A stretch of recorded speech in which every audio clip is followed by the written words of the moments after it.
नमस्कार दोस्तों, मैं हूं सचिन और आप सुन रहे हैं हॉरर कहानी।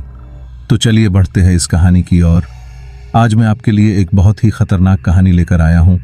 कहानी बहुत ही डरावनी है, इसलिए आप लोग वीडियो को अंत तक जरूर देखें।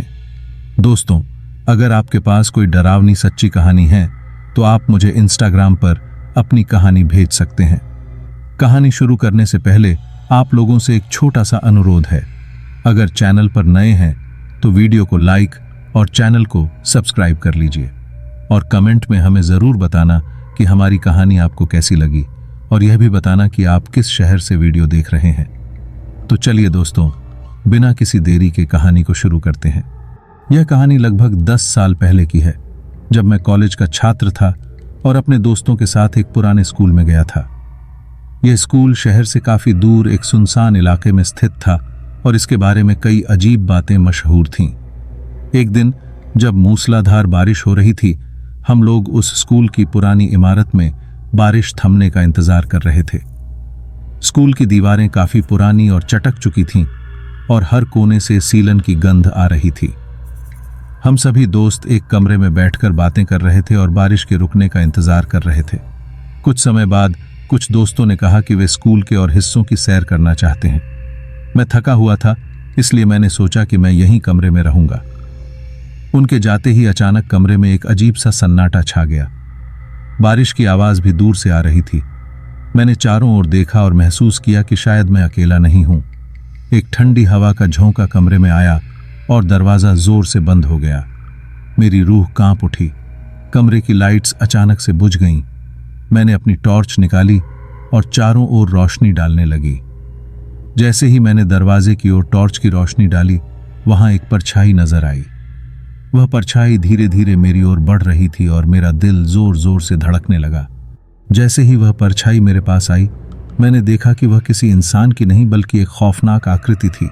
उसकी आंखें खून जैसी लाल थीं और उसके मुंह से नुकीले दांत नजर आ रहे थे।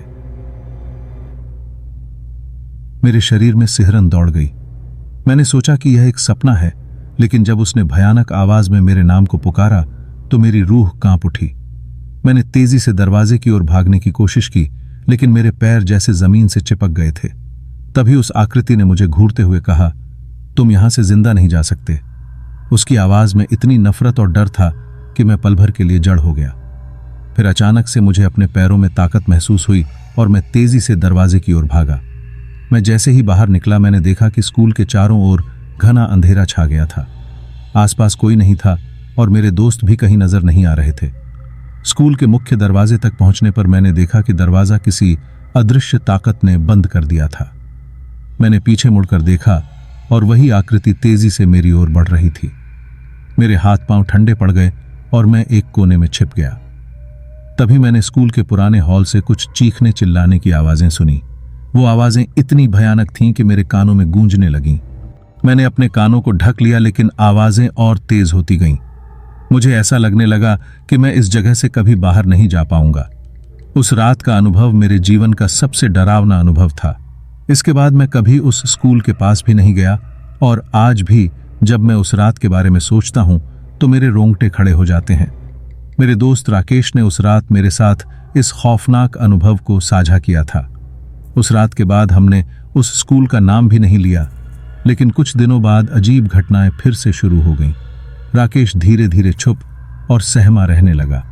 उसकी आंखों के नीचे गहरे काले घेरे बन गए थे और वह अक्सर अकेले बैठा बड़बड़ाता रहता था। उसकी हालत दिन ब दिन बिगड़ती जा रही थी। एक दिन जब मैं उससे मिलने गया तो उसकी मां ने बताया कि राकेश रात में बहुत बुरी तरह से चिल्लाता है। वह नींद में कुछ अजीब बड़बड़ाता है, जैसे वह आ रहा है और मुझे छोड़ दो। उसकी हालत देखकर मैंने उससे कई बार पूछा कि क्या हुआ, लेकिन वह हमेशा टाल देता था। उसकी आंखों में एक अनजाना डर था जो मुझे बेचैन कर देता था। एक रात मेरे फोन की घंटी बजी। स्क्रीन पर राकेश का नाम चमक रहा था। जब मैंने फोन उठाया तो दूसरी तरफ सिर्फ भारी सांसों की आवाज आ रही थी। मैंने घबराहट में पूछा, राकेश क्या हुआ, सब ठीक है? लेकिन कोई जवाब नहीं आया, सिर्फ वही सांसों की आवाज। तभी फोन कट गया और मेरी धड़कनें तेज हो गईं। कुछ समय बाद फोन फिर से बजा और इस बार आवाज साफ थी। विकास, वह मुझे लेने आ रहा है। राकेश की आवाज कांप रही थी। उसके शब्द सुनकर मेरे पैरों तले जमीन खिसक गई। मैंने पूछा, कौन आ रहा है राकेश, क्या बोल रहे हो? लेकिन उसने फोन काट दिया। अगले दिन मैं उसके घर गया, लेकिन राकेश गायब था। उसके माता पिता ने बताया कि वह रात को अचानक घर से भाग गया था। वह बुरी तरह डर गया था और कह रहा था कि उसे कोई पीछा कर रहा है। मैंने उसे हर जगह ढूंढा, लेकिन कहीं नहीं मिला। उसका फोन भी बंद आ रहा था। अब मैं हर दिन उस रात के बारे में सोचने लगा। मेरे मन में यह डर घर कर गया था कि कहीं मैं भी उसी अनुभव का शिकार ना बन जाऊं जो राकेश के साथ हुआ था। मुझे हर समय ऐसा लगता था कि कोई मुझे देख रहा है, जैसे कोई छाया मेरे पीछे चल रही हो।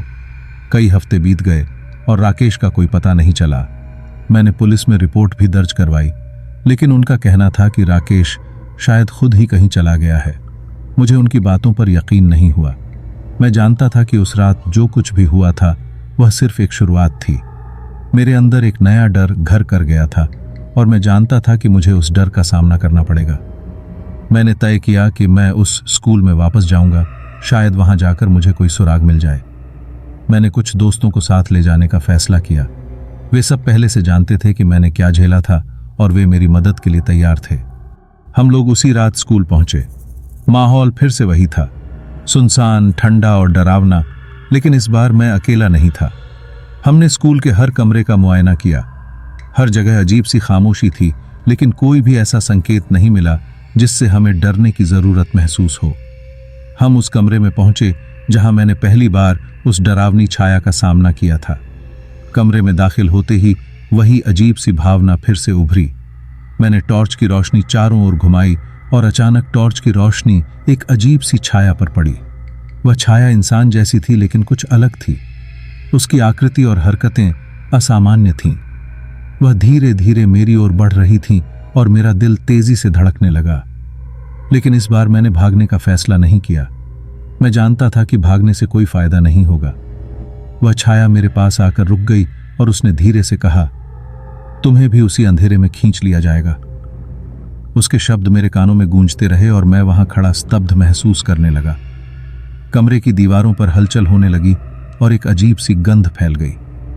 मैं समझ नहीं पा रहा था कि क्या हो रहा है, लेकिन वह छाया अब मेरे बेहद करीब थी। उसने मेरे कान में कुछ फुसफुसाया, लेकिन शब्द समझ में नहीं आए। अचानक कमरे की लाइट्स झपक लगी और एक जोरदार धमाके के साथ सब कुछ शांत हो गया। मैंने अपने आप को कमरे के बाहर पाया, जैसे किसी ने मुझे खींचकर वहां से बाहर कर दिया हो। मैं बाहर की ओर भागा और जब तक स्कूल की सीमा से बाहर नहीं निकला, रुका नहीं। मेरे अंदर एक नया डर था जिसने मेरी जिंदगी को अंधेरे में धकेल दिया था। मुझे नहीं पता कि आगे क्या होगा, लेकिन मैं जानता हूं कि यह कहानी कहीं ना कहीं मेरे साथ खत्म होगी या शायद कभी खत्म नहीं होगी। दोस्तों, ये थी आज की कहानी। तो चलिए बढ़ते हैं अगली कहानी की ओर। यह कहानी है दो दोस्तों, रघु और आदित्य की, जिन्होंने उत्तराखंड के एक घने जंगल में एक ऐसी घटना का सामना किया जिसने उनकी जिंदगी की धुरी को ही हिला दिया। उस डरावनी रात जंगल में अजीब आवाजें और रहस्यमयी छायाएं उभरीं, जिनके पीछे एक गहरा और खतरनाक रहस्य छिपा था। एक पुरानी और खंडहर में छुपी हुई किताब ने उन खौफनाक रस्मों का खुलासा किया जिनका उद्देश्य आत्माओं को बुलाना था। रघु की जिज्ञासा उसे फिर से जंगल में खींच लाई, जहां उसने एक धुंधली आकृति का सामना किया। अंततः वह रहस्यमयी जंगल का हिस्सा बन गया और उसकी चीखें आज भी जंगल में गूंजती हैं। यह कहानी हमें यह सिखाती है कि कुछ रहस्यों को ऐसे ही रहना चाहिए। तो चलिए कहानी की शुरुआत करते हैं। मुझे यकीन था कि भूत प्रेत केवल कहानियों में होते हैं, लेकिन उस खौफनाक रात ने मेरी सोच को हमेशा के लिए बदल दिया। यह घटना कुछ साल पहले की है, जब मैं और मेरा दोस्त रघु, जो एक वनाधिकारी है, उत्तराखंड के घने जंगल में अपनी ड्यूटी पर थे। उस जंगल के बारे में कई कहानियां प्रचलित थीं, लेकिन हमने कभी उन्हें गंभीरता से नहीं लिया था। लेकिन उस रात जो कुछ हमने देखा और महसूस किया, उसने हमारी सोच को हमेशा के लिए बदल दिया। उस रात आकाश में बादल छाए हुए थे और चांद की रोशनी भी धुंधली थी। जंगल में घुप अंधेरा था और सन्नाटा पसरा हुआ था। कुछ जंगली जानवरों की आवाजें ही सुनाई दे रही थीं। रघु और मैं अपने कैंप में बैठे थे जब अचानक हमारे वॉकी टॉकी में अजीब सी आवाजें आने लगीं। ये आवाजें अस्पष्ट और परेशान करने वाली थीं, जैसे कोई मदद के लिए पुकार रहा हो, लेकिन समझ में नहीं आ रहा था कि क्या हो रहा है। हमने सोचा कि शायद यह किसी तकनीकी खराबी के कारण हो रहा होगा, लेकिन तभी हमें कंट्रोल रूम से संदेश मिला कि किसी ने उस क्षेत्र में घुसपैठ की है। हमारी चिंता बढ़ने लगी क्योंकि उस क्षेत्र में घुसपैठ असामान्य थी। रघु ने तुरंत अपनी राइफल संभाली और हम कंट्रोल रूम की ओर बढ़े। रास्ते में हमें ऐसा लगा जैसे कोई हमारी निगरानी कर रहा हो, लेकिन जब हम मुड़कर देखते तो वहां कोई नहीं होता। यह सिलसिला तब तक चलता रहा जब तक हम कंट्रोल रूम नहीं पहुंच गए। वहां पहुंचकर हमने देखा कि दरवाजा खुला हुआ था। अंदर घुसते ही हमें लगा जैसे वहां कोई मौजूद था, लेकिन वहां कोई नहीं था। कंट्रोल रूम की सारी चीजें अपनी जगह पर थीं, पर एक अजीब सी ठंडक और बेचैनी का एहसास अब भी बरकरार था। तभी रघु की नजर खिड़की के बाहर पड़ी, जहां उसे एक छाया दिखी। वह छाया तेजी से जंगल में गायब हो गई। रघु ने बिना देर किए उसका पीछा करने का निर्णय लिया। जंगल में अंधेरा और गहराता चला गया था। पत्तों की सरसराहट और जंगली जानवरों की आवाजें हमें और भी बेचैन कर रही थीं। चलते चलते हमें एक पुराना खंडहर नजर आया। वहां पहुंचने पर हमने देखा कि एक लड़की और लड़का बेहोश अवस्था में थे और उनके चेहरे पर डर का साया साफ नजर आ रहा था। हमने उन्हें होश में लाने की कोशिश की, लेकिन वे कुछ भी याद नहीं कर पा रहे थे। इस घटना ने हमारे दिलों में कई सवाल छोड़ दिए। वह आवाजें, वह छाया और वे बेहोश बच्चे, इन सब का क्या मतलब था? उस जंगल में ऐसा क्या था जो हमें नहीं दिख रहा था? यह रहस्य शायद कभी सुलझ नहीं पाएगा, लेकिन उस रात ने हमें यह सिखा दिया कि कुछ चीजें हमारी समझ और तर्क से परे होती हैं। जंगल का यह रहस्य अब भी अनसुलझा है और शायद रहेगा। यह यादें अब भी हमें सिहरन पैदा करती हैं और जंगल में अपने अनुभवों को सोचने पर मजबूर करती हैं। कौन जानता है उस रात हमें क्या देखना था और क्या नहीं, लेकिन यह निश्चित है कि उस जंगल के रहस्य ने हमें जीवन भर के लिए बदल दिया। अगर आप कभी उस जंगल के पास जाएं तो सावधान रहें, क्योंकि वहां की कहानियां केवल कहानियां नहीं हैं, वे हकीकत बनकर आपको अपने साए में ले सकती हैं। उस खौफनाक रात के बाद रघु और मैं उस जंगल के रहस्य को सुलझाने की ठान चुके थे। हमारे मन में कई सवाल उठ रहे थे। वह अजीब आवाजें किसकी थीं? वह छाया क्या थी? और वह बच्चे जंगल के बीचों बीच बेहोश कैसे पहुंचे? इन सवालों के जवाब हमें चैन से बैठने नहीं दे रहे थे। हमने निर्णय लिया कि हम वापस उसी जंगल में जाएंगे और इस रहस्य की तह तक पहुंचेंगे। अगली रात हमने अपनी तैयारी पूरी कर ली थी। हमारी योजना थी कि हम उस खंडहर की गहराई से छानबीन करेंगे जहां हमें वे बच्चे मिले थे। हमने अपने साथ अधिकतम उपकरण लिए, जिसमें नक्शे, टॉर्च, कैमरा और कुछ खाने पीने की चीजें शामिल थीं। रघु ने यह भी सुनिश्चित किया कि हमारे वॉकी टॉकी पूरी तरह से चार्ज हों, ताकि अगर कुछ भी असामान्य हो तो हम तुरंत मदद के लिए संपर्क कर सकें। जंगल में प्रवेश करते ही हमें एक अजीब सी अनुभूति हुई, जैसे कोई हमें देख रहा हो।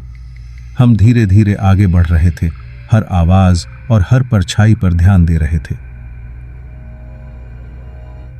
जंगल का अंधेरा और गहराता जा रहा था।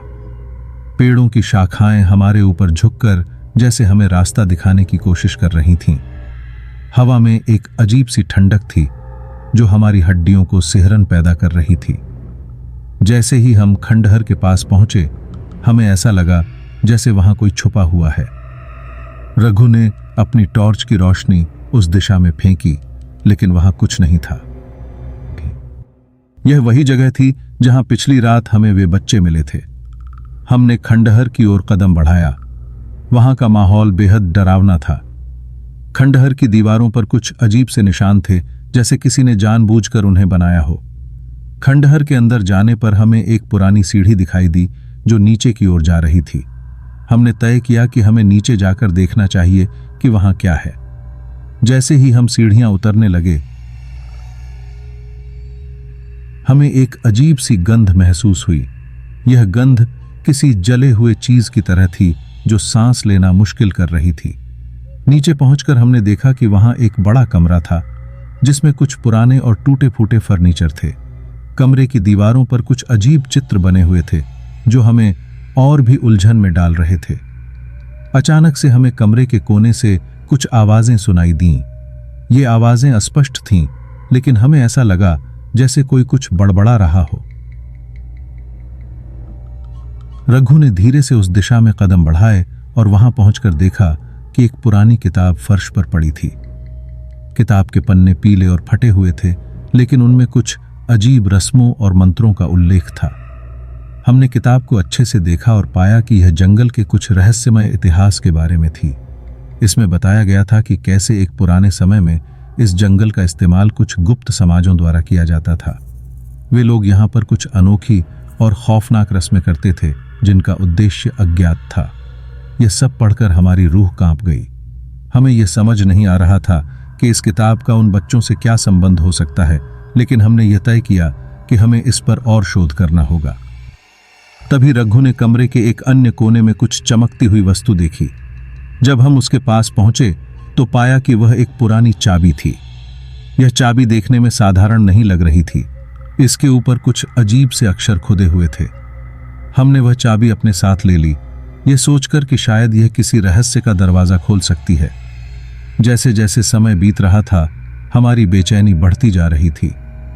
हमें यह समझ नहीं आ रहा था कि यह सब हमें कहां ले जा रहा है, लेकिन एक बात स्पष्ट थी, इस जंगल का रहस्य बेहद गहरा और खतरनाक था। हमने निर्णय लिया कि हमें कुछ समय के लिए वहां से लौट जाना चाहिए और इस जानकारी को किसी विशेषज्ञ के साथ साझा करना चाहिए। जब हम बाहर निकले तो देखा कि रात का अंधेरा और भी गहरा हो गया था। जंगल में एक अजीब सी चुप्पी छा गई थी, जैसे सब कुछ हमें घेरने की कोशिश कर रहा हो।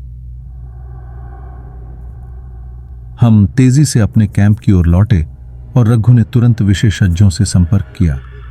विशेषज्ञों ने हमें बताया कि उस किताब में बताए गए मंत्र और रस्में वास्तव में एक पुरानी मान्यता से जुड़ी थीं, जिसमें आत्माओं को बुलाने की कोशिश की जाती थी। यह सब जानकर हमारी चिंताएं और भी बढ़ गईं। हमें समझ में आया कि हमें इस रहस्य को पूरी तरह से सुलझाने के लिए और भी शोध और सावधानी की आवश्यकता होगी। हमने तय किया कि हम आगे की जांच के लिए फिर से जंगल में जाएंगे, लेकिन इस बार अधिक तैयारी के साथ। इस बार हमारी योजना थी कि हम उस चाबी को ढूंढने की कोशिश करेंगे जिसे हमने खंडहर में पाया था, और देखेंगे कि क्या यह किसी खास स्थान या वस्तु के साथ जुड़ी हुई है। इस तरह हमने जंगल के रहस्यों को जानने का प्रयास जारी रखा और इस खौफनाक कहानी को सुलझाने की कोशिश की जो अब तक हमारे दिलों में गहरी छाप छोड़ चुकी थी। तो दोस्तों, ये थी आज की कहानियां। अगर आपको ये कहानियां पसंद आईं तो वीडियो को लाइक और चैनल को सब्सक्राइब करना न भूलें। मैं आपका दोस्त जल्द ही मिलूंगा आपसे एक नई कहानी के साथ। तब तक के लिए अपना ख्याल रखें।